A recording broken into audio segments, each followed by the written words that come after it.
All right. Will your Roth IRA conversions be penalty? Dang, I look good. Hello. Hey, will the Roth IRA conversions be penalty free, right? Did you know you could get penalized on Roth conversions? Let's get into the details here with all the geeky stuff that we like to share at Jazz Wealth. Okay. Intro slide. Cute, right? Okay, here we go.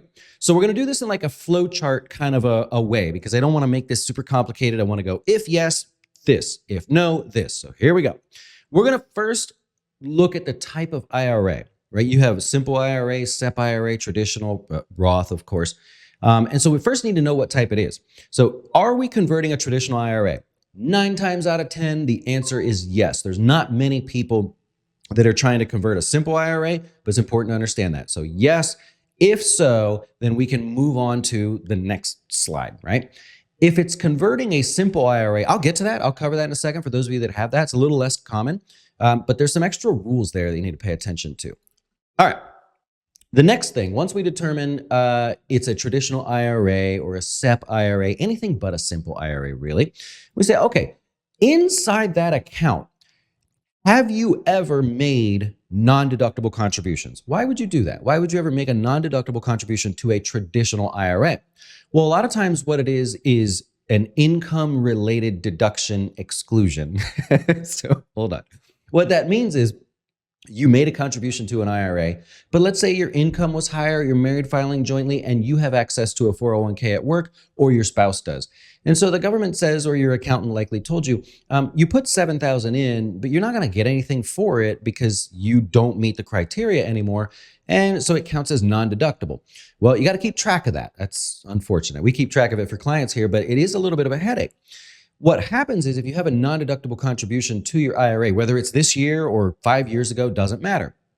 We got to focus on what's called the pro-rata rule. The IRS doesn't allow you to convert whatever dollars you decide. In other words, if you have $100,000 in your account and you have $50,000 of it as non-deductible contributions, 50 is deductible. You get the benefit from it. You're not allowed to say, I'd like to convert these dollars. I'd like to leave these dollars. It's called a pro-rata rule. You have to even Steven make that conversion over. So what's that look like? There's a formula that you can use directly from the IRS. It's right on the bottom side of this slide here. You take your after-tax account, the value, right? You divide that, or of all your IRAs, by the way. Let me go back for a second. You got to take that value of all your IRAs, not just the IRA you're converting, okay? So if you had a SEP at some point, even if you had a simple IRA and you got a traditional IRA, all that has to go together. Don't forget that, right? We won't forget that. That's part of it. Okay, so then you're going to multiply by the conversion amount to find what is your, in this case, your tax-free portion. I'm going to do an example because that's their definition. It's really, really horrible.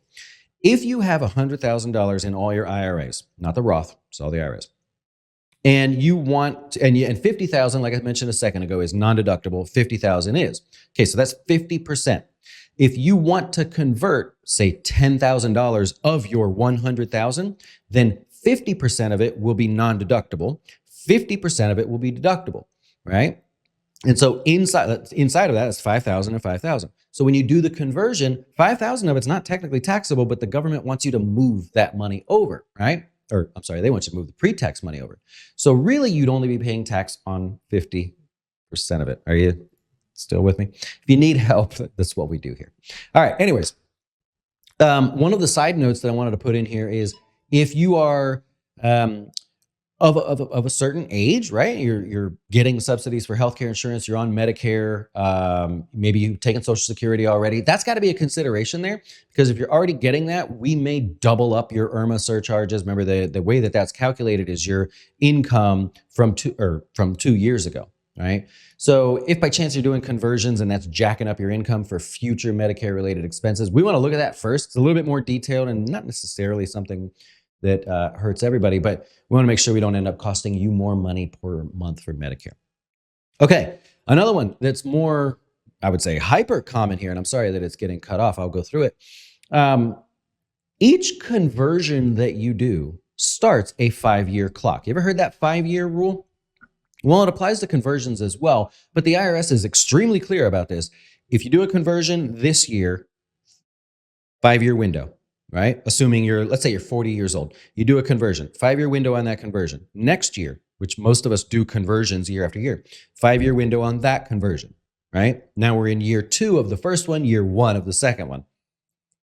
With me, right? So something to consider there if you're a younger person, and by that I mean not of retirement age, and you're doing a series of conversions, that 5-year rule applies separately to each individual conversion. Next up, are you subject to an RMD? This is a little known rule inside of your IRA. If you have to take an RMD, you got to do that first, right? Remember we talked about the pro-rata rule just a second ago. The IRS doesn't let you choose what you're going to do there. They also don't let you choose that I'll do my conversion first, which will lower my maybe lower my RMD, and then I have to take less money. You see how that would be a trick? So they say if your RMD is, I don't know, $5,000, that's got to go first. Then you can convert, right? And believe it or not, they can keep track of all that. So be very careful there. Now, finally, we'll get on to the simple IRA. Simple IRAs, whenever you see the word simple IRA, just think 2 years. You thought I was going to say complicated? No. You see simple IRA, think 2 years. A simple IRA has to be open for 2 years before you can convert or you can transfer, like you can't move it to a different company or anything like that. And if you, no one's going to stop you, but if by chance you were to do a conversion, it's not a 10% penalty, right? It's a quarter. So it's a serious thing. Now, the good news is if you did it accidentally, you can go back in time and fix it. As long as it's in the calendar year, within 60 days, you can go back and say, my mistake, didn't mean to do that. But a simple IRA, I would say out of all the IRAs, if you're going to do something conversion-wise, transfer-wise, even contribution-wise, just raise your hand and maybe ask us here at Jazz, or if you're one of our clients, of course, we're happy to help with that. Okay. It's kind of a fun little final slide. I didn't make this one, actually. So conversions are only taxed as ordinary income, provided that you didn't break anything, the rules along the way, like with the simple IRA, the last thing we talked about. We like to do Roth conversions because when you convert money to a Roth, especially when you do it younger, even if you have a little higher tax rate, right? Then if we have enough time for that to grow, you'll offset the total cost that you would have had in the by keeping it that way, but also have tax-free money in the future. All the growth will be tax-free as well. So it's why we kind of been harping on Roth conversions lately. Also, it's because it's getting to the end of the year, right? You got to do it in the calendar year. The last little tip I have for you, Roth conversions are not the same as Roth contributions as far as the deadline, right? You have to do the conversion in the calendar year. Contributions, you have until tax day the next year. So you got a bigger window there. Not true for conversions. Anyways, hope that helps. That was fun, right? We'll keep going on things like this. If you have a topic in mind that you'd like, feel free to let us know. Otherwise, if you're looking for a financial advisor or you're working with one of those bigger firms out there, shame on you. They don't care about you. We're a team of advisors here, and you've likely seen all of us on video, so you know exactly who we are. Adios. We all want more. Let's open the door. Introducing the Dose Score.